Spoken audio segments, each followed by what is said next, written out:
उद्धव ठाकरे की वाइफ रश्मि ठाकरे उस टाइम बहुत ही बुरी तरीके से फंस गई जब उनके साथ में ही रहने वाली महिला ने उनकी अंदर की बात पूरी तरह से खोल के रख दी। मतलब कि उनकी पोल पूरी तरह से खोल के रख दी, जिसके बाद महाराष्ट्र में रश्मि ठाकरे को लेकर पूरी तरह से बवाल मच गया और रश्मि ठाकरे के खिलाफ में भी जांच बैठाने और उनके खिलाफ में कार्रवाई करने की बात जो है वो पब्लिक के सामने आने लगी।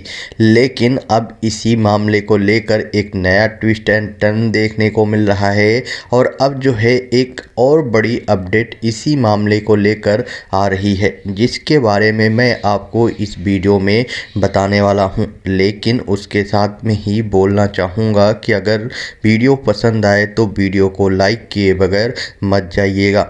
जैसा कि आप देख रहे होंगे पिछले कुछ टाइम से जब से महाराष्ट्र में महाअघाड़ी सरकार यानी उद्धव ठाकरे कांग्रेस और एनसीपी की सरकार जो बनी थी वो गिराई गई है एकनाथ शिंदे के द्वारा। उसके बाद लगातार उद्धव ठाकरे गुट और साथ में ही एकनाथ शिंदे एक दूसरे से भिड़े हुए हैं। सबसे बड़ी बात यहाँ पर ये कि पिछले काफ़ी टाइम से ये दावा किया जा रहा था कि उद्धव ठाकरे के अंडर में जो विधायक थे, जिस टाइम मंत्री थे, जिस टाइम उद्धव ठाकरे की सरकार थी, वो भी अब उद्धव ठाकरे का साथ छोड़ चुके हैं। तो आने वाले टाइम पे इन विधायकों, इन नेताओं के द्वारा, इन मंत्रियों के द्वारा जो है उद्धव ठाकरे, उनकी वाइफ रश्मि ठाकरे और आदित्य ठाकरे को लेकर कई बड़े गुप्त खुलासे कर सकते हैं, जिसकी पिछले काफ़ी टाइम से उम्मीद थी और हुआ भी वही। ज़्यादा कुछ तो अभी तक पब्लिक के सामने नहीं किया गया है इन विधायकों के द्वारा, लेकिन हाँ ये ज़रूर है कि कुछ न कुछ छोटे छोटे खुलासे इनके द्वारा किए जा रहे हैं। इन्हीं सब चीज़ों के बीच में दीपाली सैयद जो कि अभी तक उद्धव ठाकरे गुट की ही नेता थी, लेकिन अचानक से 2 से 3 दिनों पहले उन्होंने अनाउंसमेंट कर दिया कि वो जो है उद्धव ठाकरे का साथ छोड़ रही हैं और वो जाकर एकनाथ शिंदे गुट को ज्वाइन कर रही हैं। उस टाइम उन्होंने सिर्फ और सिर्फ ये अनाउंसमेंट किया होता तो ठीक था, लेकिन उसके साथ में ही उन्होंने रश्मि ठाकरे के साथ में जो उन्होंने टाइम बिताया उन सब चीज़ों को लेकर एक बड़ा खुलासा कर दिया। यहाँ पर दीपाली सैयद के द्वारा सीधा सीधा दावा किया गया कि असली मास्टरमाइंड जो है खोखे को लेकर, करोड़ों रुपए को इकट्ठा करने को लेकर, वो कोई और नहीं बल्कि रश्मि ठाकरे हैं। और सारे जो पॉलिटिशियन हैं वो छोटे मोटे यहाँ पर सिर्फ और सिर्फ एक तरीके से कह सकते हैं कि वो कठपुतली हैं। लेकिन अगर असली मास्टरमाइंड की बात की जाए तो वो है रश्मि ठाकरे।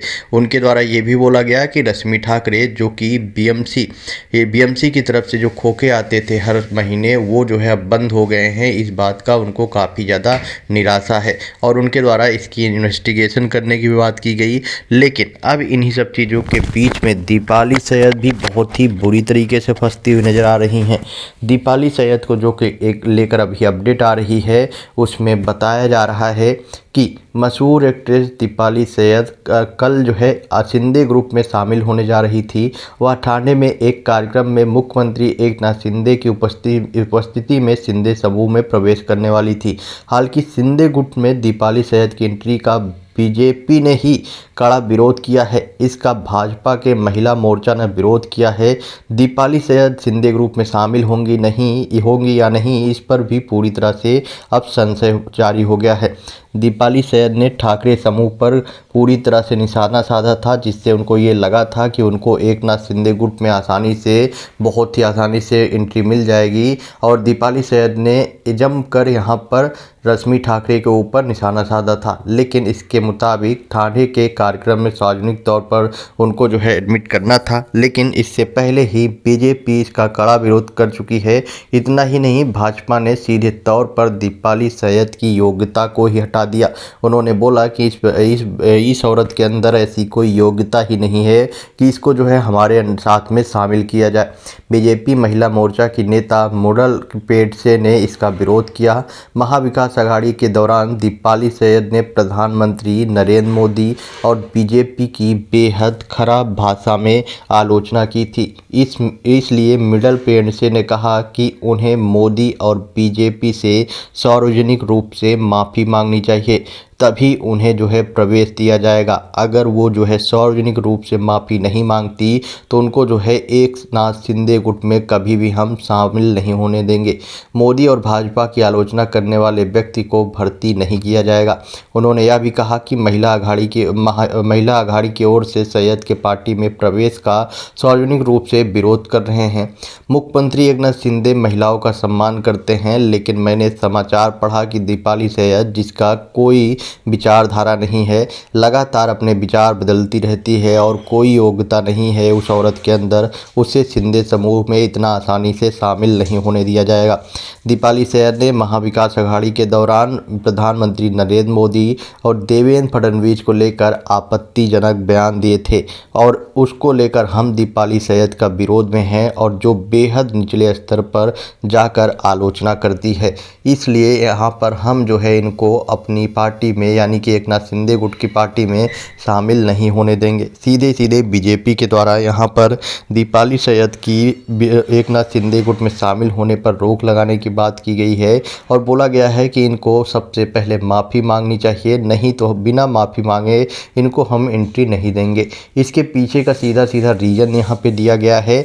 न सिर्फ ये रीज़न बीजेपी के द्वारा दिया गया है, बल्कि यही सेम रीज़न कुछ दिनों पहले सुषमा धारे, यानी कि उद्धव ठाकरे की गुट की जो नेता हैं, उनके द्वारा भी ये बड़ा स्टेटमेंट दिया गया था। सुषमा धारे ने भी बोला था कि अपना करियर बनाने के लिए, अपने आप को अपनी राजनीति में अपनी चमक बनाए रखने के लिए यहाँ पर सीधे सीधे उद्धव ठाकरे की वाइफ रश्मि ठाकरे के ऊपर दीपाली सैयद के द्वारा निशाना साधा गया है और झूठ मूठ कुछ भी बयान दिया गया है। और ये जो है बहुत ही निचले स्तर पर जाकर ये बयान दिया गया है, जो कि पूरी तरह से गलत है। और सेम यही बीजेपी की तरफ से भी अब दावा कर दिया गया है कि ये जो हैं दीपाली सैयद, ये बहुत ही निचले स्तर पर जाकर बयान देती हैं और ख़ास कर कि किसी भी बड़े पॉलिटिशियन को लेकर। इसलिए हम नहीं चाहते कि ये हमारे साथ में जो एकनाथ शिंदे गुट हैं उनके गुट में जाकर ज्वाइन करें, और अगर ज्वाइन करना है तो उससे पहले वो प्रधानमंत्री मोदी और देवेंद्र फडणवीस को लेकर इससे पहले जो उनके द्वारा टिप्पणी की गई थी